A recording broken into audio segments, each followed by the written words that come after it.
Thank you so much for staying with us. Let's now revisit our top story. And President Uhuru Kenyatta has dismissed claims that the Huduma number registration exercise was being conducted by a foreign company for sinister motives. The president said Huduma number registration is being conducted on a platform developed by young Kenyan innovators at 10%, the cost quoted by a foreign company. He said the platform was built on the success of the census and assured that the data collected will be safe.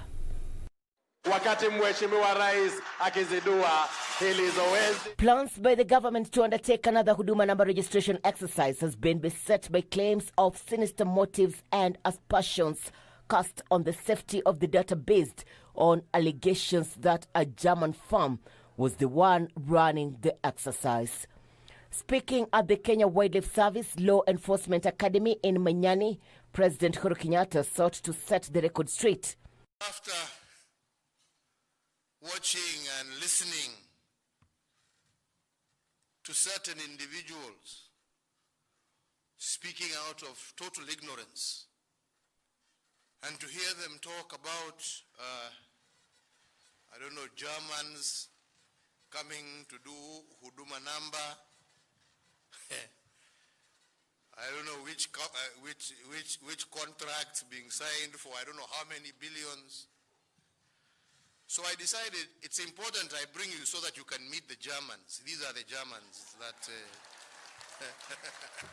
The president stated the Huduma number registration exercise was riding on a platform developed by young Kenyans and was building up on the success of the census. It is these brilliant young men and women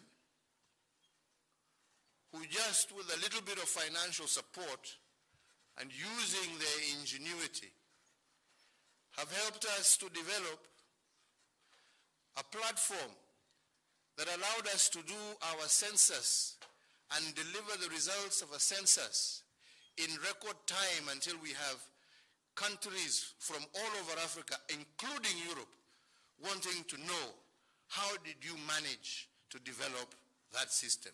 These are the Germans that did that work. He further said the local initiative was 10 times cheaper than the foreign one. Having come into government and been told that that project was to be done by a foreign company from a foreign country which I shall not name, and we were being requested at that time to sign contracts of 30 billion shillings to do that work, with no guarantee that the information would purely be Kenyan or whether that information would also rest in the hands of foreigners. And we tasked these great people. And for less than 10% of what we were supposed to pay foreigners, we are almost through with the mapping of our country and with the information that is going to be held in our country by Kenyans.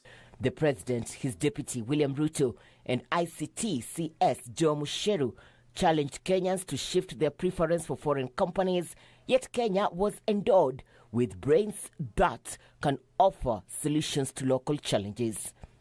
With this kind of approach, it is indeed possible for us to take on the huge challenge that we have of unemployment in our nation by ensuring that we tap into every skill and every talent and every effort that can be tapped so that we can drive our country to prosperity.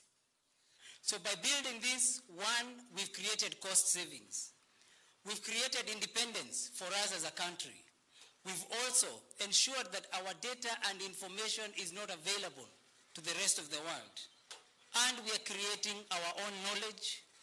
At the cabinet meeting, he also received reports on national cyber projects, geospatial surveys, airborne geophysical projects, and the National Security Industrialization Project.